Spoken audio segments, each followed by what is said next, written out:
God. Ary tena mankasitraka sy feno fisaoran'Andriamanitra zay ny amin'ny fahasoavan'Andriamanitra. So are you all very happy? De tena faly be andro maraina? It's good. Tena tsara. My back is a little bit sore, and we prayed for you already, but I'm here. Somary manana kely lamosiko efa mivavaka ho an'le izy zay fa tsy mampanino zany fa tonga eto andro amin'ny maraina. Hallelujah. So today we are going to minister from John 13. Andro manokantsika dia andray fanompona ao amin'ny John 13, yeah. John 13. Toko fahatelo ambin'ny folo.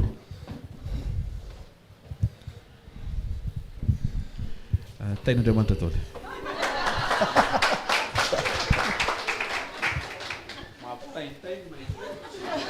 Say sorry you are late. Alatsiny amin'ny fatarana fa somary enjakenjana kely fa mivoizana tany an-dalana tany. Okay, so we're going to read from John 13. Anomboka makitsika ao amin'ny Jaona toko fahatelo ambin'ny folo. And we start verses 1. Dia ny andininy voalohany. It was just before the Passover festival. Jesus knew that the hour had come for him to leave this world and go to the Father. Ary talohan'ny andro firavoravona tamin'ny Pasika satria fantatra Jesosy fa ho tonga ny fotoana ialana amin'izao tontolo izao ho any amin'ny ray. Having loved his own who were in the world, he loved them to the end.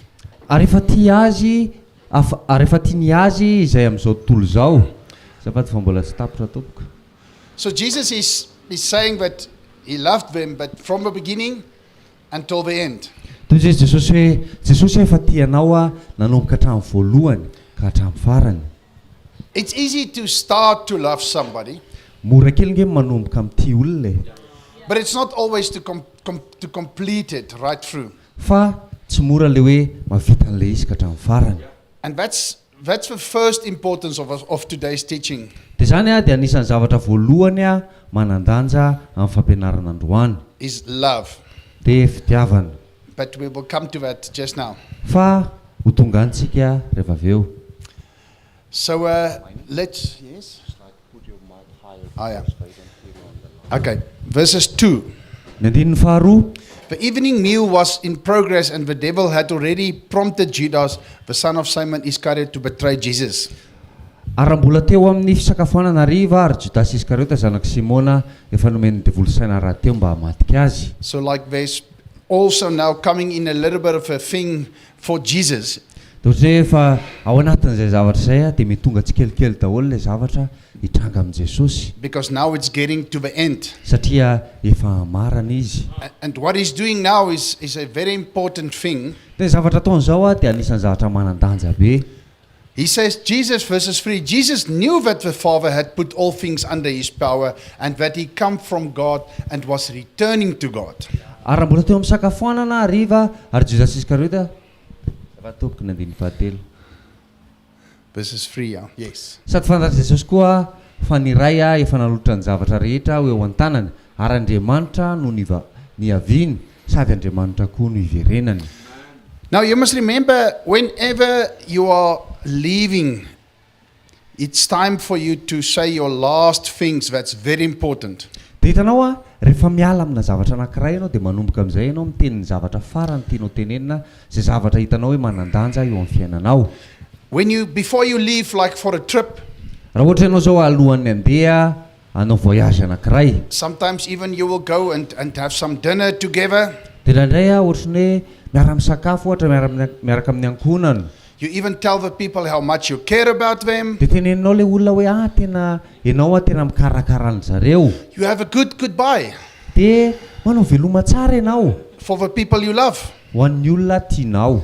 But now there's very important things that's happening in the next couple of verses. Dia hitanao misy zavatra hitranga ao aorianan'le andinin-tsoratra masina manaraka ho vakitsika eto. But before we get there, I want us to read John 15 verses 12 and 13. Fa alohany andehanantsika ana dia tiako vakitsika amin'ny Jaona toko fahadimy ambin'ny folo dia ny andininy faharoa ambin'ny folo sy ny andininy fahatelo ambin'ny folo. So Jesus is now talking about the love, and the love have done everything for us. He's now doing his last goodbye, and this is now what he have done for us. So it's John 15 verses 12. He commanded this. Now he says, love each other as I have loved you. Dia zaho toko fadimy amby folo andininy faharoa amby folo hoe zaho nitidiko apetrako anareo am'fankatiava tahaka ny nitiavako anareo. Verses 13, greater love has no one than this, to lay down his own life for one's friends. Dia ny fitiavana tsy misy lehibe noho zao dia mahafoy ny ainy hamonjy ny sakaizany. Now he had different friends Izy zao nanana namana be dehibe, with different reactions. misy samy manana ny fahamalininy tsirairay. Judas was sitting there, Judasy koa mba mipetraka niaraka tamin'zareo teo. and Jesus knew he's going to betray him. Dia fantatry Jesosy tsara hoe andeha hamatika azy Judasy. But this morning's focus is on Peter. Fa ny fifatohana amin'ity maraina ity dia amin'ny Petera. Let's go back to John 13 again, verses 5. Dia hiverina kely tsika ao amin'ny Jaona toko fahatelo amby folo ny andiny fahadimy. John 13 verses 5. After that, he poured water into a basin and began to wash the disciples' feet, drying them with a towel that was wrapped around him. Rehefa vita zany dia nampidina rano tamin'ny tavy izy nanomboka nanasa ny tongotry ny mpianany ka namoaka azy tamin'ny lamba famahona izay nisikinany. Now, just to give a little bit of background and ask some questions before we continue. Dia ohatrany hoe mba hafantaranao ny tantara tany aloha tany sy hametrahana fanontaniana alohan'ny anoizatsika dia zao. Have you ever washed somebody's feet? Ianao ve efa mba nanasa tongotr'olona? Have you ever let somebody wash your feet? Dia efa namela olona koa ve ianao hanasa ny tongotrao? If you've experienced it, it's normally very special. Dia raha ohatra hoe efa nanana zay experience zay ianao dia tena miavaka le izy. But the way we think sometimes prevent us to let the Spirit flow through us. Fa ndraindray le fomba fisainantsika manakana antsika tsy hiasan'ny fanemasina eo amin'ny fiainantsika. We think about the feet is not clean. Mety hoe mieritreritritsika hoe tsy dia nadio tsara le tongotra na misy fofony. And the ladies will say, no, my toenails is not really cut very well, so not today. Dia mety ny vehivavy tena hitanao le akibe tongotra io ohatra ny tsy tapaka tsara le hoany fa tsy androany aloha angamba zany resaka ao zany. Some ladies in South Africa didn't want me to wash their feet because they didn't shave the legs. Dia misy karazana vehivavy any Afrika Atsimo tsy avelany manasa ny tongony satria hono izy tsy niaratra ny ranjony. And when I was in Nusibe, Dia tamin'izaho tany Nosy be, I had to do a teaching there. dia nila nanao fampianarana zay tany. But I was waiting for God to give me word. Satria niandry an'Andriamanitra meteny ahy He gives me nothing. dia tsy nomeny ninona. I wait. Okay, let's go to sleep. Tomorrow morning, God will give me word. Dia niandry dia farany lasa na dia natora dia hoe laora ngarapitso fa mety rapitso izy ny ameteny ho ahy. Nothing. Tsisy ninona. Now it's getting towards an hour before I have to teach. Please, Lord, give me word. Dia fa adiny ray talohan'ny fotoana ampianarako dia nengafy tamin'Andriamanitra hoe mba mioteny fa inona raha zavatra ho ampianariko ny olona androany. Nothing. Tsisy ninona. Now I'm starting to get a little bit anxious. Dia nanomboka ny asa saina amin'izay aho. Say, Lord, what I'm going to say to the pastors? Dia hoy izy tamin'Andriamanitra hoe inona raha zavatra ho teneniko an'ireo pastery ireo. 50 minutes before I had to leave, 30 minitra talohan'ny nialako. he says, Mandate, get a bucket. Dia izy mandeha tondraso eo. Today you're going to wash the pastor's feet. Fa androany ianao hanasa ny tongotry ny pastera rehetra. And said, and God, and? Dia hoy izy hoe dia avy eo inona. He says, just go, you will see. Dia hoy izy hoe andana mandeha dia hitanao any. So I was calm. I get in the car, I go. Dia kalma be dia niditra tao anaty tomobila dia lasa nandeha. I was standing in front of the pastors, Dia nijoro teo anoloan'ilay pastera rehetra. and I start, no word. Dia anomboka dia tsisy teny na kely ary. And I say to him, today God told me to wash your feet. Dia hoy izy hoe androany Andriamanitra niteny tamiko hoe ho sasana hono ny tongotrareo. My wife was preparing the bucket with some soap and towels. Dia nomany le vatoko le sio miaraka amin'ny savony sy ny serviette. And when the pastor says, no, toy izy le pastera you're not going to wash our feet. ianao tsy hanasa ny tongotra izany We are not used to that. It's not good for us. tsy zavatra mahazatra anay zany sady tsy tsara ho anay I was asking them, dia zao no nanotaniko azy has anybody washed your feet? oza hoe efa nisy nanasa ny tongotra ao nga None of them, ever. Somebody has washed their feet. satria tsy nisy tamin'ny ery zareo raha dia raha hoe nanasa ny tongotra fampanasa tongotra And I said to him, okay, let's go to John 13. I'm not going to convince you. dia ozy aho hoe ao eny arindao tsika andeha ao amin'ny jaona toko fahatelo ambin'ny folo za akory tsy esaka hoe andresy lahatra anareo And I read this following scripture, dia novakiko a le tenin'andriamanitra manaraka reto verses 6. andininy fahaenina He came to Simon Peter, who said to him, Lord, are you going to wash my feet? dia nakeo amin'ny simona petera izy dia hoy petera tamin'ny tompoko ianao va ny anasa ny tongotra Same reaction as the pastors. mitovy amin'ny famalian'le pastera ihany Verses 7. ny andininy fahafito Jesus replied, do you not realize now that I'm doing, but later you will understand? jesosy namalaka nanao taminy hoe izay ataoko zao a dia izay ataoko a dia tsy fantatrao ankehitriny a fa ho fantatrao rahatrizay Verses 8. No, said Peter, you shall never wash my feet. dia hoy petera tamin'ny sanatria raha anasa ny tongotra ianao Same reaction as the pastors. mitovy amin'ny famalian'le pastera ihany Jesus answered, unless I wash you, you have no part with me. jesosy namaly azy hoe raha tsy ho sasako ianao a dia tsy manana anjara amiko And now suddenly Peter starts to think. dia tampotampoka teo nanomboka ny saintsaina amin'izay petera Now the first reaction from the pastors was, no. dia hitanao a le mitovy amin'izay le famalian'le pastera zay hoe vonaheno an'le izy dia But through the word, the Spirit came upon them and they started to think. dia nohony amin'le teny a dia tonga teo aminazy amin'ny fanan'andriamanitra dia nanomboka ny saina ery zareo Verses 9, when Peter realized, he says, then Lord, Simon Peter replied, not just my feet, but my hands and my head as well. dia hoy simona petera taminy tomboko tsy ny tongotra ihany a fa ny tanako sy ny lohako koa Now he wants everything, he wants more. dia izy amin'izay izy alefaso alao bebe kokoa fa tsy ny tongotra ihany So then we start. dia nanomboka amin'izay zay All of them was sitting in a long row. dia izy zareo rehetra niaraka mipetraka tamina ohatrany hoe linina anankiray lava be And I started from the left-hand side. dia nanomboka tary amin'ny akavia It's the first time ever. dia sambany tamin'izany And church, I just want to finish this story with the testimony about what happened then. dia ny amaranako an'izay zavatra izay a dia hizara fijoroana vavolombelona kely hoe inona ny zavatra nitranga tamin'izay When I was on my knees washing their feet, rehefa nandohalika nanomboka nanasa ny tongotry ny tsirairay God gave me a prophetic word for each pastor as we go.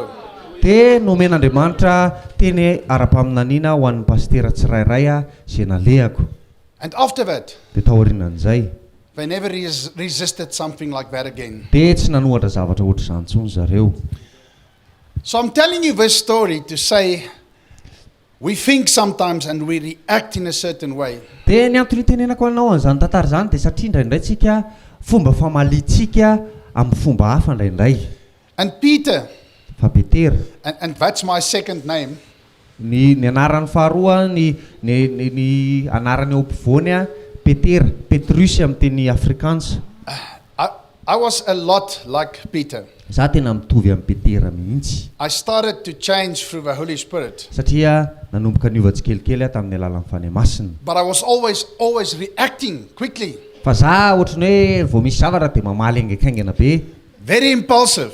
ohatrany hoe tonga dia atosika ny zavatra anankiray dia fa tonga dia lasa Where was Peter on the boat? hoe taisy petera tao anaty sambo He jumped out and walked on the water. lasa izy nysaoty dia tonga dia lasa izy nandeha teny ambony rano Very impulsive reaction. ohatrany hoe tonga dia eo any dia misy réaction But when he realized what he's doing, he started to sink. dia rehefa tonga saina amin'izay izy inaka ty ataoko ty dia nanomboka ny letika izy Peter, reaction again when Jesus was talking about the cross. dia jesosy ny petera rehefa niresaka momba ny azo fijaliana indray jesosy He took him somewhere. He says, no, Jesus, no, you're not going to take the dia cross. ozy izy petera ndao tsika sianao akasisiny kely aloha fa tsy tondra azo fijaliana zany ianao And Jesus had to say, Satan, get behind me. dia jesosy nilany teny hoe satana anivoako ianao I'm trying to give an example of like here, Peter also immediately react the way he felt. dia hitanao a manome ohatra eto hoe petera dia ohatrany hoe namaly a tamin'ny zavatra tsapany And sometimes we do the same. Dia ndraintsika manao zavatra ohatr'izany ihany. We act without thinking. Mamalitsika nefa tsy ny saina tsara akory. We talk very quickly. Mainka be tsika namaly iresaka. And you know, we did read last week that James 1 that says we should be quick to listen and slow to speak. Dia tahaka ny vakintsika tamin'ny herinandro ambony tao amin'ny Jakoba toko voalohany hoe tokony malay mitenitsika fa malady mihaino. Sometimes we buy something that we didn't plan to buy. Dia ndraintsika mividy zavatra tsy planifie akory ho vidiana. People run across the road without looking. Dia ny olona miampita eny amin'ny arabe tsy mijery akory. We are sometimes very unwise. Ndraintsika tsy dia endry loatra. We make mistakes and then we have to repeat and fix it again. Dia manao adisontsika dia lasa ohatrany hoe voatery manamboatra ny mandravina ny tsika avy eo. And church, in Afrikaans, I call it spoeg en plak. Amin'ny teny Afrikaansa dia hoe spoeg en plak. Spoeg en plak means you're always fixing something. Hitanao amin'ny teny Afrikaansa dia hoe ianao ohatrany hoe manamboatra zavatra foana amin'ny fotoana rehetra. I'm sorry I said that. Hoe mialatsiny ny teny an'izany. I'm sorry I had reacting like that. Mialatsiny fa zah nanao zavatra ohatr'izao. I'm very sorry I didn't think. Mialatsiny fa tsy ny saina tsara ny teny an'iny. And you remember I said to you, maybe some of you were there 2 years ago, I had one of my worst years ever. Dia mety efa hentsika hoe tamin'ny roa taona lasa izay ny taona farak'izay ratsy indrindra teo amin'ny fiainako.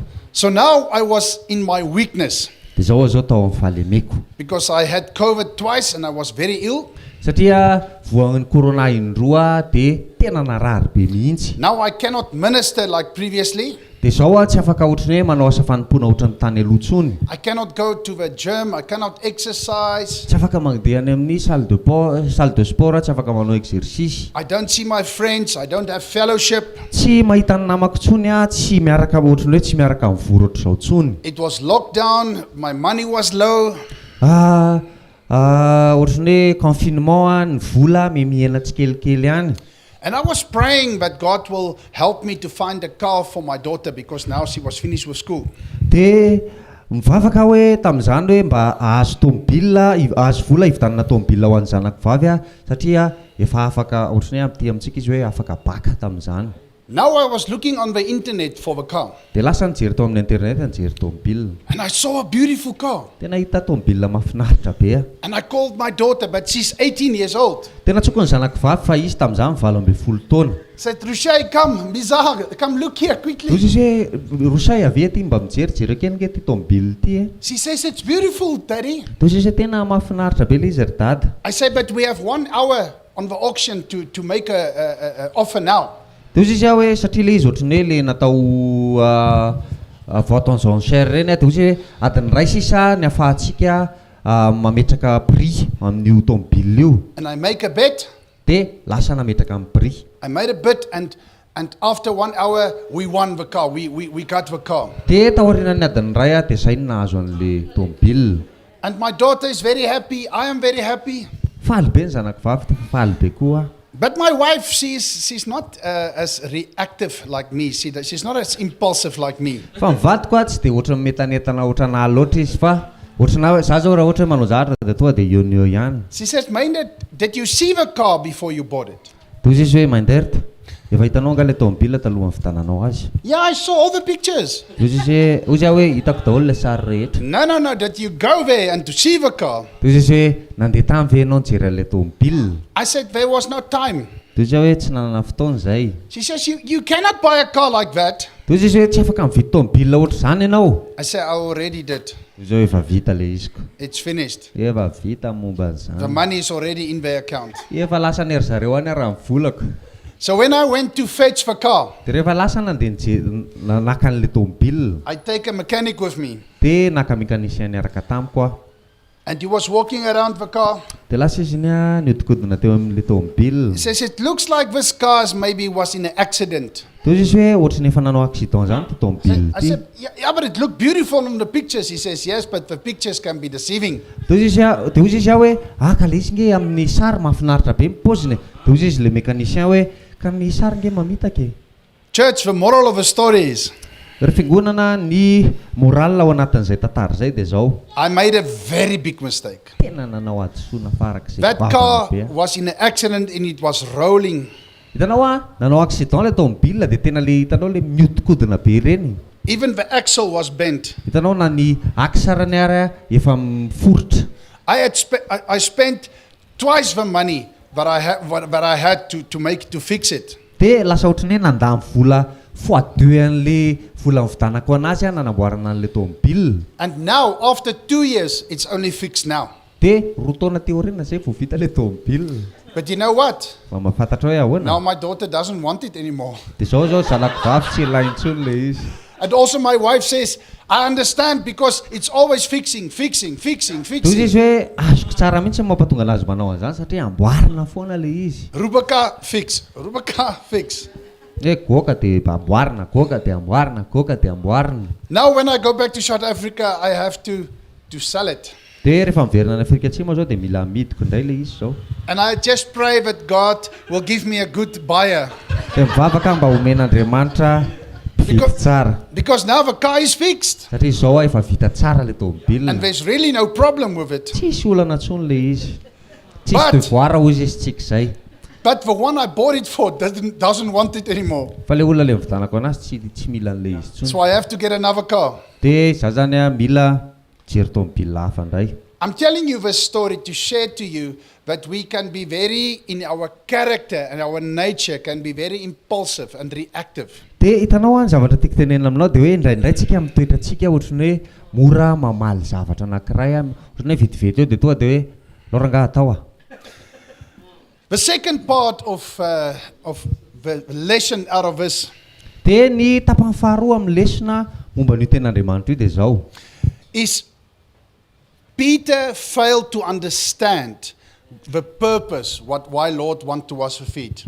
Dia hitanao i Petera tsy takany hoe inona ny antony hoe nantenenan Jesosy hoe te hanasa ny tongony He didn't even understand the humility to go to the cross. Tsy azony akory raha hoe inona ny fanetretena ny lalananana nandeha tany amin'ny hazo fijaliany. Although Peter had a good heart, Na dia nanana fo tsara azy Petera. he was now even questioning Izy raha zao ohatrany hoe mametraka fanontaniana mitapitapy zany. his Lord's motive when he wanted to wash the feet. Dia hitanao ohatrany hoe ny tompony te hanasa ny tongony. And sometimes reaction like that is preventing us to grow spiritually. Dia izy tsy nanaiky an'ilay izy dia indraindray zavatra ohatra izany manakana antsika tsy hitombo ara-panahy. Because can you remember when Jesus wanted to heal the boy that was born blind? Mba fantatrao ve hoe hitanao tamin'ny Jesosy te hanasitrana an'ilay ankizilahy izay teraka jamba. The one in John 9? Le ao amin'ny Jaona 9. He spit on the floor Dia lasa izy nandrora teo amin'ny tany. and mixed it with mud Dia naka fotaka izy dia nafangarony le izy. and put on the eyes Dia nosorany teo amin'ilay maso. and say, go and wash yourself in the river. Dia izy andana sasao eny amin'ny rano ny masonao. He could have just prayed for him. Afaka nataon'i Jesosy fotsiny hoe petra tanana dia mivavaka dia vita. Why is he doing such a strange thing here? Fa maninona ka izy manao zavatra ohatrany hafahafa izany eto. And church, the lesson out of this, Dia hitanao ny lesona afaka raisinao afaka tsoahanao anatin'izay dia zao. if God tells you to do something, even if it's strange, you do it. Raha ohatra hoe Andriamanitra mangataka anao hanao zavatra anankiray na dia hafahafa ary le izy dia ataonao fotsiny. There was a man, he came to greet one of my friends. Nisy lehilahy zay tonga ohatrany hoe iaraban'le namako anankiray zay. And in the way he greeted him, he realized something is wrong. Dia tamin'ny fomba ohatrany hoe niarabany dia ohatrany hoe fatany tampoka hoe mitra misy zavatra tsy normal zany. He was even asking him, is everything okay? Dia nanontany izy hoe ao tsara daholo ve ny zavatra rehetra. And the man said, no, it's fine. Dia izy lehilahy ao tsara ka. When he got to the car, Dia rehefa tonga tao anatin'ny tomobile izy. now the man was shaking his hand, saying goodbye. Dia nanao velomana azy le lehilahy zay. He realized the Holy Spirit is speaking to him to open the trunk. Dia hitanao resaka tamin'ny ohatrany hoe teo anaty fanaovana veloma zay dia resaka tamin'ny fanahy masina hoe sakafo le malina. He said to him, open your trunk. de ozy izy hoe sokafo ny malina anao. And the man says, why are you acting so strange now? De ozy izy hoe fa maninona ka ianao ohatrany hoe hafahafa be zany ny zavatra ataonao zao. He says, you know me, open your trunk. De ozy izy hoe fantatrao sokafo le malina anao. And because that man was a little bit masiaka now, De ohatrany hoe le lehilahy zao ohatrany hoe tezitra izy de nasikasika ohatrany hoe masika be. he went to open. De lasa izy nandeha nanokatra. When he opened, Rehefa nisokafany le izy, there was already gas bottles and pipes. He was going to commit suicide in the car. de hitanao ohatrany hoe nisy ohatrany hoe essence sy tuyau be deabe satria izy andeha hamono tena. You understand, when God is talking to you, Hitanao rehefa miresaka aminao Andriamanitra, doesn't matter if he tells you to blow in somebody's eye. de tsy mampaninona na ohatra hoe tenen'Andriamanitra ianao hoe ndana tsofo ny mason'ny olona anankiray, Trust him. matoke fotsiny azy. When he's asking you to wash somebody's feet, trust him. Raha ohatra hoe mangataka aminao izy hanasa ny tongotr'olona anankiray de matoke fotsiny azy. When he asks you to go to somebody to tell that person, I love you, De raha ohatra hoe mila mandeha any amin'ny olona anankiray ianao de miteny amin'ilay olona hoe tiako ianao, trust him. matoke fotsiny azy. I said to one person that was serving me in a restaurant one day, Nisy olona anankiray zay ohatrany hoe serveur ohatrany hoe tao tamin'izaho tao amina restaurant anankiray indray andro. I said to the man, do you know Jesus loves you? De ozy tamin'ilay lehilahy hoe mba fantatrao hoe tianao Jesosy. He says, what do you want to eat? De ozy izy hoe fa inona ny tianao hohanina. I said, you know Jesus loves you? De ozy hoe fantatrao hoe tianao Jesosy. Sir, what do you want to eat? Ozy hoe ramose inona ny tianao hohanina. I don't want to eat anything. I just want to tell you, do you know Jesus loves you? De zaho ozy izy tsy te hihinana inona fa tiako fotsiny tenenanao hoe tianao Jesosy. He started to cry and he ran away. De nanomboka nitomana izy de lasa izy niala. So the manager came to me and said, what did you say to the man? De ozy izy le manager an'le restaurant hoe finaka ny tenenao an'iny lehilahy iny. I said, I hope I didn't offend him because I just tell him Jesus loves you. De ozy hoe za mino hoe tsy naratra izy tamin'ny zavatra nyteneniko satria ozy izy fotsiny taminy hoe tianao Jesosy. He said to me, that man has had problems for a long time now. De ozy izy hoe hitanao iny lehilahy iny nanana olana nandritra ny fotoana naharitra zay, But he doesn't talk about it. fa tsy resahany mihitsy le izy. And he says, I'm going to give you another person to help you. I said, no, I want that man. De ozy izy le manager hoe ameko olona hafa ianao hanampy anao sy serviranao fa ozy izy hoe zay lehilahy zay ihany le lehilahy iny ihany ny ilaiko maketo amiko eto. And later he came back. He was wiping his tears. De taoriana kelan'izay izy miverina de namafany ranomasony. He says, sir, can we not talk about this, please?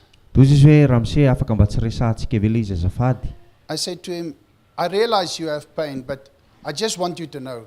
But even if nobody loves you, Jesus loves you. De ozy hoe fantatro fa maratra ianao, fa tiako fotsiny ho fantatra hoe na tsy tianao aza ny hafa de tiako ho fantatra fotsiny hoe tianao Jesosy. He said to me, sir, De ozy hoe ramose, today was my last day, de ozy hoe androany ny andro farany isako ato. and I wanted to take my life tonight. De androany alina ny tiako hamaranana ny fiainako. Why did you have to say that? Because now I don't want to take my life anymore. Now I'm in a struggle. De ozy izy hoe fa maninona ka ianao nyteny zavatra ohatr' zany fa zao tsy te hamono tena tsony fa ohatrany hoe misy ady zany atao anatiko. I asked him, have you given your life to Jesus yet? De ozy hoe efa nomenao an Jesosy nga ny fiainanao. He says, no. De ozy We did it just there in the restaurant. tena ataonay le izy atao am'le restaurant.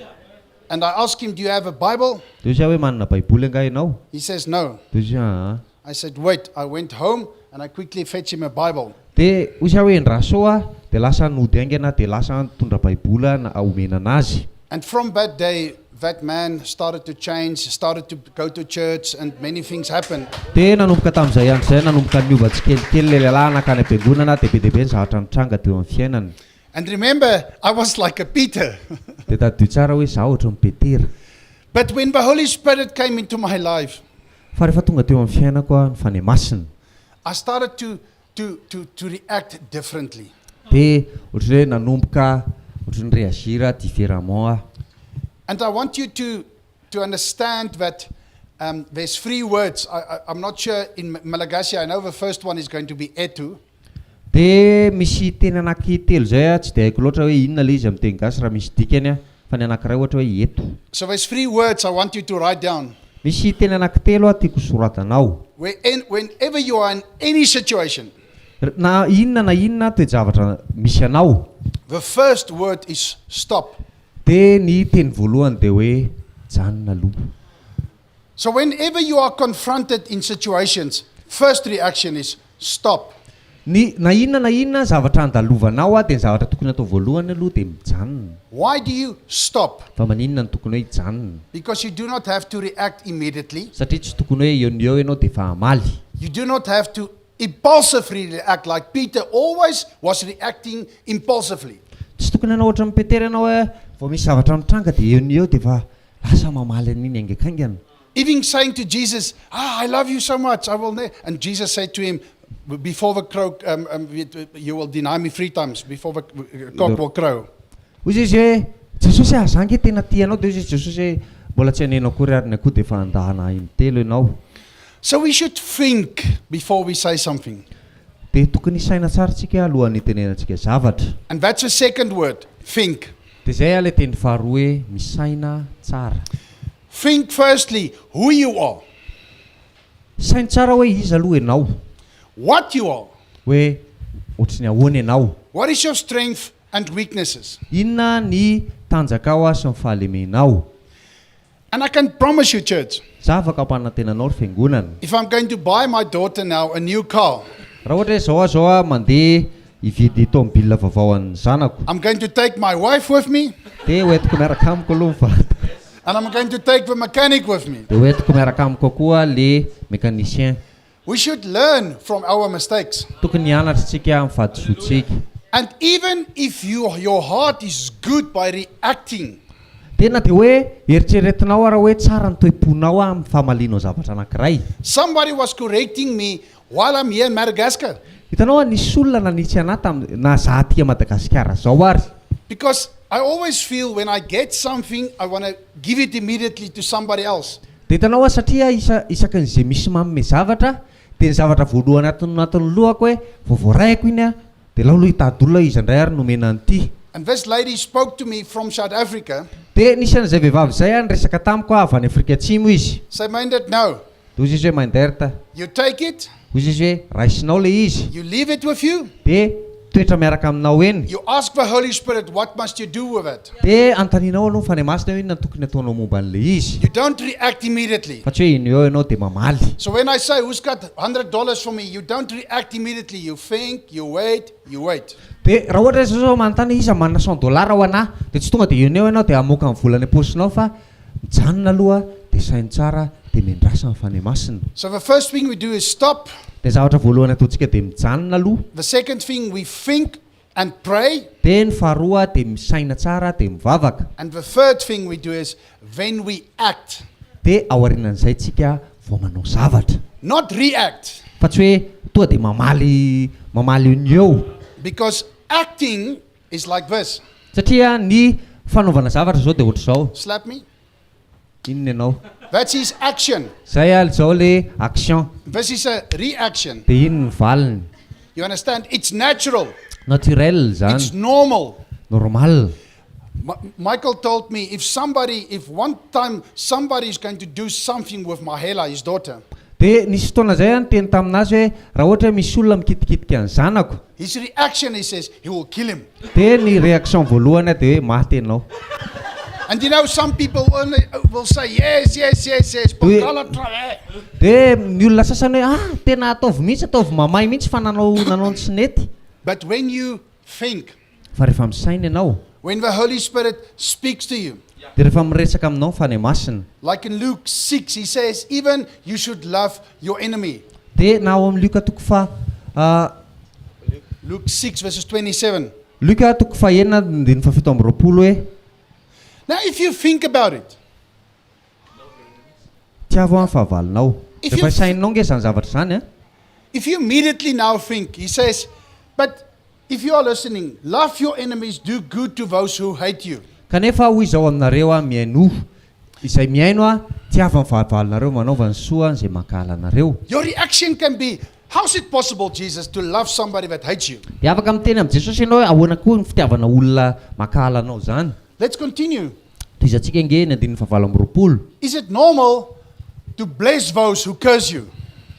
ohatrany hoe normal ve zany hoe mitany ny olona manozona anao zany to pray for those who mistreat you. de ny olona ohatrany hoe maltraité anao hivavaka ao anazy ve enao Church, if you tell me that's a normal reaction, I tell you I'm not a Christian.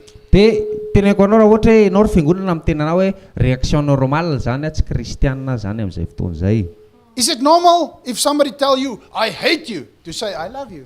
de normal ve ohatra hoe misy olona toa de miteny anao eo hoe alako ianao de tampotampoka ianao toa de tsy tika ianao Is it normal if somebody wants to fight with you, you say, bless you? de raha ohatra hoe misy olona te hamono anao ve de teny anao hoe tain'Andriamanitra ianao You understand? If you look at children, raha jerenao sao ny Fighting. ankizy miady if they grab the hair and somebody will bite you, ohatra hoe anankiray misintona amin'ny volo de ny anankiray manaikitra it's a normal reaction. réaction normale zay This is an action, fa ity action and it's an act of obedience. ary fandraisana fanapa-kevitra amin'ny fankatoavana Even if you do not understand it, it's a reaction that the Holy Spirit expects from us. de na de tsy azonao ary le izy de zay ny zavatra takin'ny fanahy masina tokony ataontsika He say even we should die for our friends. de izy raha ny teny hoe mila matytsika ho an'ny sakaizantsika Even sometimes if you do not have, you give. de ndraindray raha ianao na tsy manana ary de mila manome It's all good accolades that Jesus has taught them. ohatrany hoe akolady zavatra napetraka tao anaty akolady anankiray ny zavatra nampianaran'i Jesosy any zareo So in his last hour before he had communion, de talohan'ny ora farany nandraisan'ny fanasana he was telling them to wash each other's feet. de niteny ry zareo hoe teny Jesosy hoe mila mifanasa tongotra nareo He was telling them to serve each other. teny Jesosy hoe mila mifanompy ny tsirairay Remember, we did read Philippians 2, verses 2 to 7. tadio tsara hoe na efa namaky amin'ny Filipiana toko faharoa ny andininy fafitotsika We did read it last week. vakitsika zany tamin'ny herinandro ambony I wanted to read it, let us read it again in this context. de ho vakitsika indray le izy ao anatin'izao fampianarana zao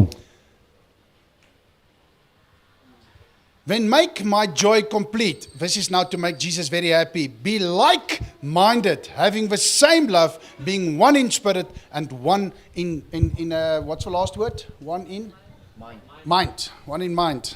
de tanterao ny fifaliko mba iraisanareo saina amiray fitiavana amiray foa ary amiray hevitra So how can we have the same mind? ahoana kay zany hoe manana saina mitovy zany na hevitra mitovy But we are different. nefa tsika samihafa I bought the car, my wife didn't want to buy the car. hitanao za zao te hividy an'le za mividy an'le tomobile fa le vadiko tsy te hividy an'le izy And church, to be like-minded de ry fiangonana zany hoe mitovy hevitra zany de zao doesn't mean to agree about everything. zany akory tsy midika hoe isakan'izay zavatra mandeha de hoe kenao daholo tsy maintsy mifanaiky To be like-minded is to agree that we should work together to each other's strengths. fa ny zavatra mitovy hoe mitovy fisainana zany de hoe mila miara-miasa mba hampatonga ny tsirairay atanjaka This was Peter's weakness. ny vavany no défaut amin'ny Petera ny fahalemeny Petera His reactions was his weakness. ny réaction any rehetra de mifahalemeny That's why even Jesus had to ask him 3 times, do you love me, before he started to cry. de hitanao zay nampatonga ny Jesosy nanontany anazy intelo efa fanotelona izy vao nanomboka nytomany But church, the bottom line is, we should dwell in the word and let God conform us. de hitanao ny fiafaran'ny zavatra rehetra de zao hoe tokony toetra mandrakariva ao amin'ny tenintsika de avelantsika Andriamanitra ny anamboatra antsika tsikelikely And to wash each other's feet is something we should do more. de ny fanasa-tongotra zany de tokony zavatra tokony ataontsika matetika Just a suggestion. tova sosikevitra fotsiny ny ainy Verses 3. andininy fahatelo Do nothing out of selfish ambition or vain conceit, rather in humility, value others above yourself. tsy manao na inona fifampiandanina na mandrany tena foana amin'ny fanetretena de fa amin'ny fanetretena de aoka samy anao ny namany ho mihoatra noho ny tenany Now he's talking about a word here now, to value each other. ozy izy hoe aoka ny tsirairay avy anao ny sasany mihoatra noho ny tenany So when I was reacting towards buying the car, I didn't value my wife's opinion. Dia hitanao aho tamin'izaho mividy le tômôbila dia tsy niraraiko ny hevitry ny vadiko. And there was a problem. Dia nisy olana amin'izay. I know I'm very impulsive. Fantatro tsara hoe izaho le olona le ohatrany hoe vao misy zavatra dia toa dia eo ihany dia lasa. That's why I brought this model in. Stop, think, and act. Izay any zavatra nyteny izay mampatonga ana nyteny androany maraina hoe mijanona dia misaina tsara dia izay vao mivavaka dia izay vao manao action. Not be like a machine gun. Tsy ohatrany hoe matraky. When you put the trigger, when you trigger it, Hoe rehefa ampitserinao le zavatra le kasety. it goes Dia eo dia and it brings destruction. dia mitondra fampitehana betsaka le izy. And our mouth and our reactions can be like that. Dia hitanao ny vavantsika sy ny fomba famaliantsika indraindray mety mitovy amin'izany. And we have to fix the wall, we have to fix the roof, we have to fix the people. Dia rehefa vitantsika daholo ny fitifirana sy ny sisa dia avy eo amin'izay hoe loranga mba amboarina amin'izay le rindrina, amboarina le plafond, amboarina le olona voatifitra toe tsabony. Those of you that have the same temperament as me, you will know.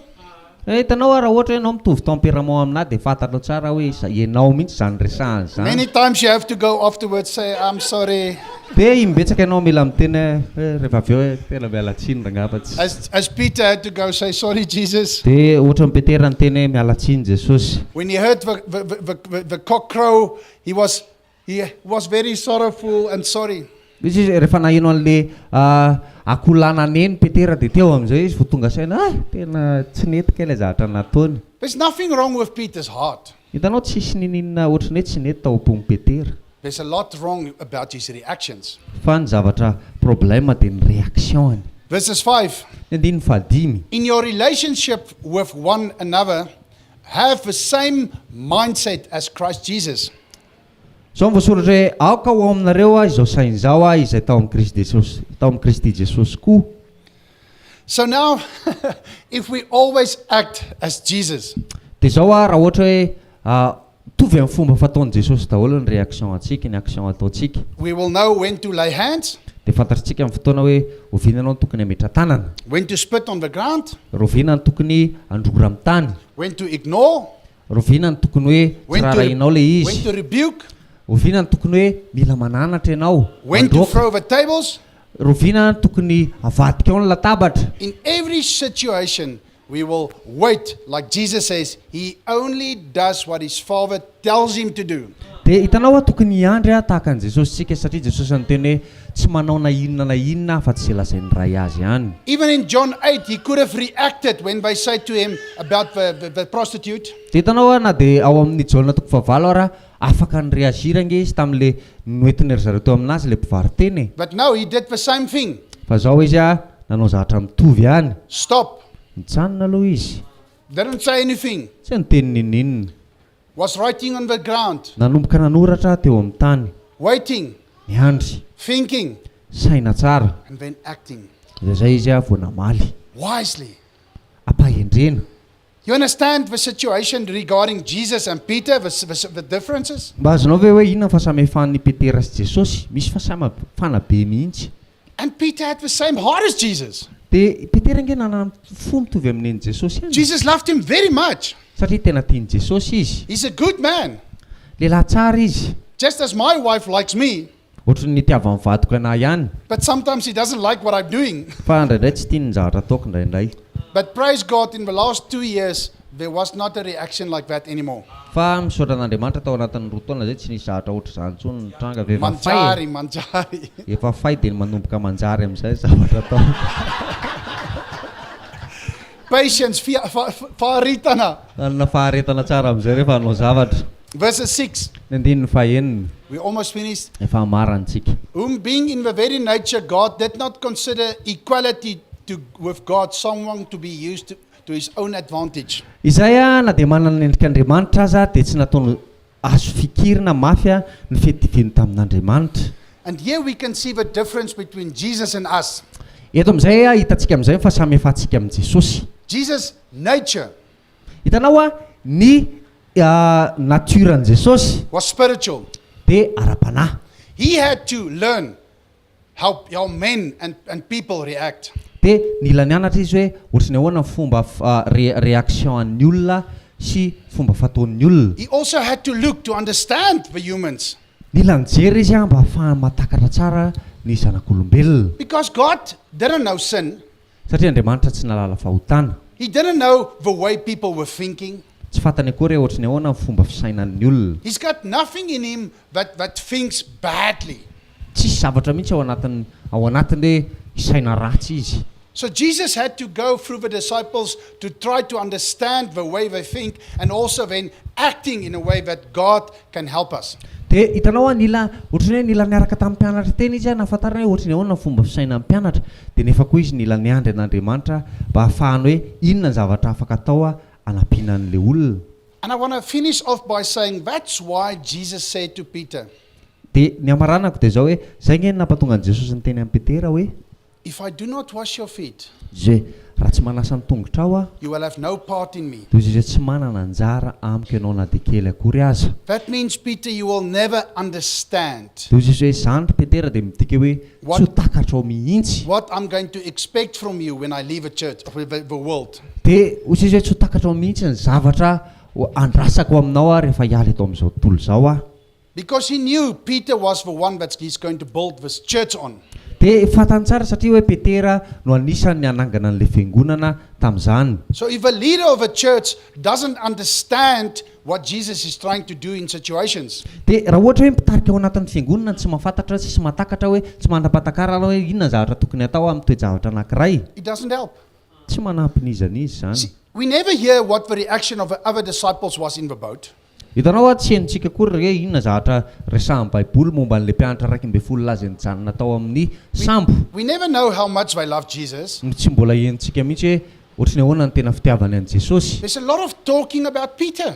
Fa ao anatin'ny Baiboly dia miresaka be foana momba an'i Petera. And I want to say that Dia tiako tenenina dia zao. the temperament and the nature of Peter was good for the church.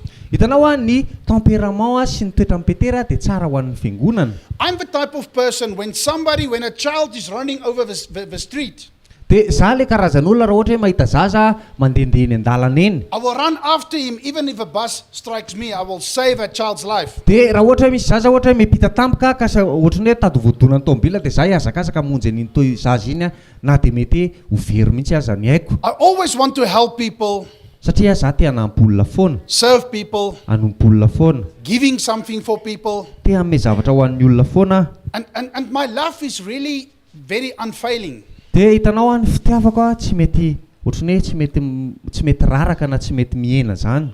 But, church, Fa zao ry fiangonana. I was too impulsive, Fa za ohatry ny hoe mireaction tonga dia eo ny eo foana. too reactive. Ohatry ny hoe manao reaction be loatra indray ary. And I really want to finish off by saying the only way God can use me to my strength Hitanao anisan'ny zavatra anankiray afaka ampiasain'Andriamanitra amin'ny izay tanjako izay. when I stop and think and act. Dia rehefa mijanona sy misaina dia izay vao mandray action. Amen. Amen. Misoutra betsika. Sorabetsaka.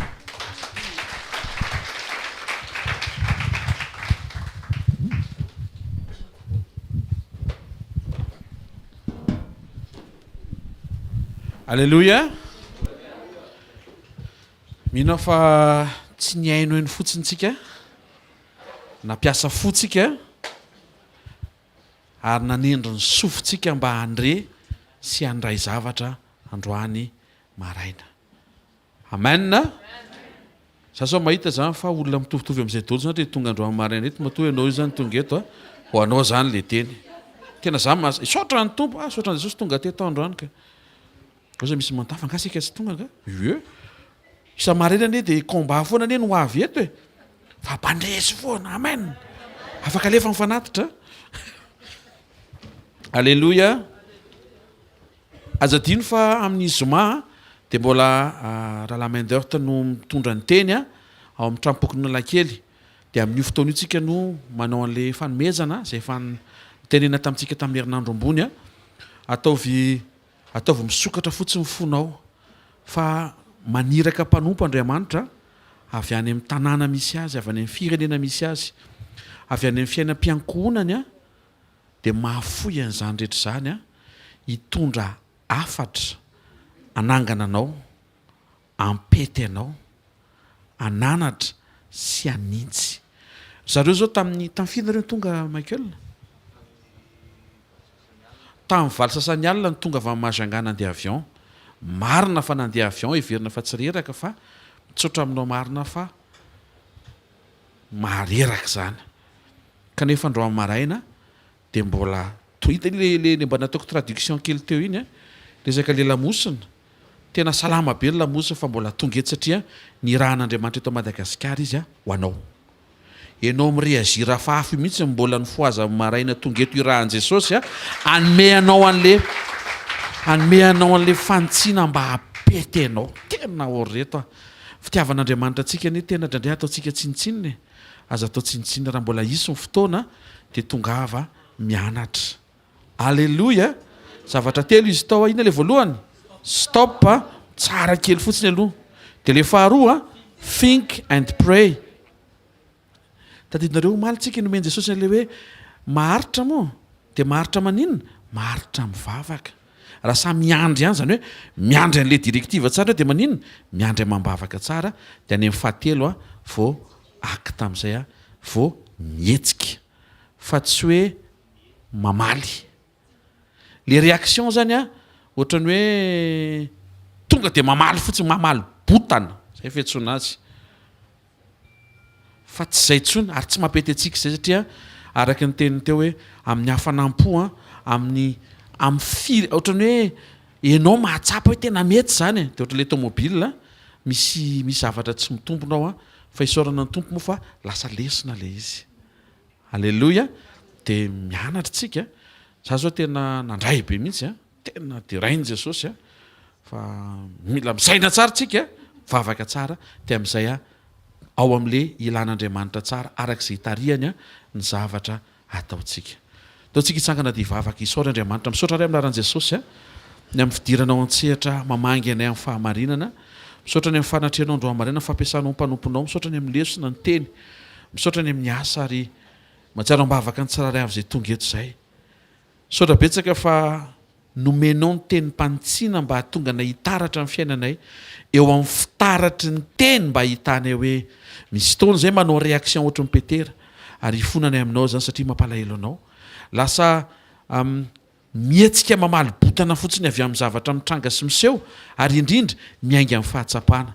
Nefa ianao nefa nanome mifanahinao ary izay tariam-fanahiny zanakao dia mianatra izay manomboka androany tsy tonga dia mihetsika mamaly fa somary misaina kely satria anatin'ilay misaina kely mijanona kely iny mivavaka miera mangataka ny taridalana sy ny tolotsaina avy aminao dia afaka mihetsika amin'izay aorianan'izay ahita fahagakana sy ahita ny voninahitra ao. Ifonanay aminao tompo ny réaction rehetra tamin'ny hafanampo tamina taitaibombona be dia be mety ny ainanay izay nitondra olana mbola vahana mandraka androany.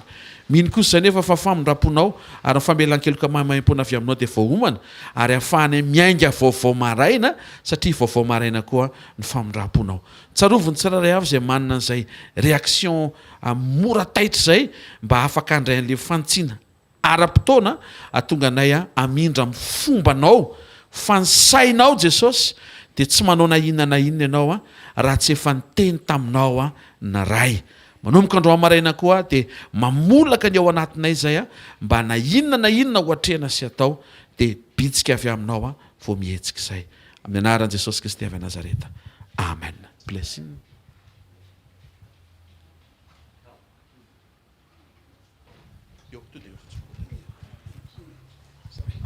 Sorry, it goes into spasm. Let's pray. Låt oss vavaka. Our Heavenly Father, Rainay izay any an-danitro, hallowed be thy name. ho masinina re ny anaranao. Thy kingdom come. Aoka ane ho tonga ny fanjakanao. Thy will be done, Atao any ny sitraponao. as in heaven, as on earth. Ety tany tahaka ny any an-danitra. May the Lord bless you. Hitahinao ane Jehova. May the Lord keep you. Hitahinao ane Jehova ka hiaro anao. May the Lord shine his face upon you and be gracious with you. Amirapetritra ny tavany aminao ane Jehova ka hamindra fo aminao. May the Lord turn his face towards you ary and give you nandra-mitavany peace. aminao anie Jehova ka nome anao fiadanana Fa fa fahasoavan'Andriamanitra natoy izao a fahasoavan'Andriamanitra matoy izao anareo a